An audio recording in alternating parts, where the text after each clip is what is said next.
Hey friends, it's Cassie and welcome back for another Brutus Monroe video. Today we're going to be using the November stencil of the month, and isn't she a beaut? So from one end of the stencil to the other, it's 5 3/4 inches by 5 3/4 inches, and the image obviously inside's a little bit smaller than that, and we're going to focus on using that. I brought in this other set. This is the Succulent border because I wanted that stamp, the sentiment in the middle. I thought that would just be beautiful. Enjoy every moment. And then I did pick out some cardstocks. We have some Poison Apple and some Marsala. I was kind of going for a Christmas card here, even though it doesn't end up being that.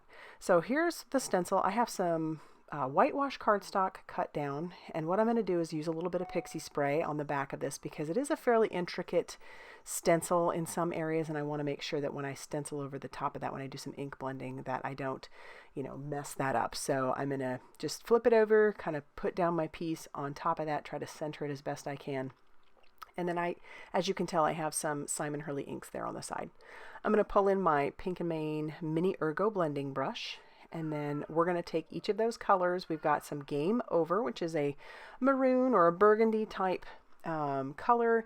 And I'm using the mini one because I just want some concentrated color in some smaller areas. So I'm doing it over some of the flowers. And then I'll bring it over on the other side over the top of some of those other flowers. And I think I could have kept this to look a little bit more Christmassy if I hadn't brought in the blue eventually. But I just really wanted some pops of blue. All right, now I'm going to clean off my mini brush because I only have one of these babies, so I'm just going to blend it over the top of my microfiber cloth, which I know it looks filthy, but it actually is clean. And then I'm going to bring in some fake plant. So I'm bringing in the fake plant, just blending that over the leaves, and then I'll clean off my brush once again. And I know that the image itself isn't necessarily Christmas, but I thought if I went with those colors, I could get Christmas. It just doesn't end up translating in the end. So I'm cleaning off my brush one more time, and then that last color is the Midnight Snack color, and I'm going to bring that in just pops. At first I thought I'd just do a couple pops, and then I thought, well, I want the ring itself, the circle in the middle, to really stand out a little more. So I'm going to bring in a little bit more blue just to blend into that. So it just goes slightly over the top of that circle so that when I pull that stencil away, you'll see the nice white ring from the stencil. So I'll pull that away, and oh yeah, that is pretty. And the pixie spray worked great to keep everything in place. And I do like how this looks. I do have a little bit of a white border that I don't like, so I'm going to bring in my guillotine trimmer and just trim off any of that excess. We're obviously going to be making a square card. I don't make many of these, but I do like the look of them. They're so pretty. I went ahead and cut down my Marsala paper already, and then I also have some more, like I said, that Poison Apple, I've cut that down as well. I want to bring in the embossing powder that I used last week that I just love. It's the Golden Gourd. And so in order to make sure that I have this stamped correctly, I'm putting this inside of my Misty. I'll use my magic powder bag over the center, and then I'm going to ink up our stamp using my embossing ink, which is just a clear sticky ink, which you need for embossing. So I'll ink that up, stamp that down, and then I'll cover that with that Golden Gourd embossing powder. This stuff is so, so pretty. It almost looks orange or tan there, but then when you heat it up, it has this beautiful, warm, metallic golden look to it. It is just stunning. I did get a little powder in places I didn't want it to, so I'm just brushing that away with a dry brush.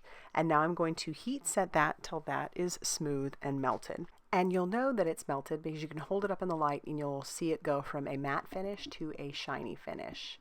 And it's just beautiful. So pretty. All right, our next step is to bring in some of that Marsala cardstock. I had trimmed this down. I didn't trim it down enough, so what I'm going to do after I'm comparing it to my Poison Apple cardstock, I'm going to trim that down just a little bit more. My base is, like I said, the Poison Apple. I cut that down to 5 1/2 inches by 11 inches and then scored it at 5 1/2 inches, so it'd be a perfect square card. And I'm looking at my Marsala. It definitely needs to be trimmed down just a hair, because to be honest with you, I eyeballed everything on this. I have no actual measurements. And so here I'm trying to measure just to see how much I need to take off, and it's just a sliver. And then it'll be on there pretty decently. So all I'll have is just a nice little border of the Marsala going all around our stenciled panel. I'm going to bring in the stencil one more time because I want to have something on the inside, and I just thought this would be perfect. There is still some pixie spray on the back, so I'm just going to stick that down and pull out the fake plant ink, and then we're going to just do a little bit of blending.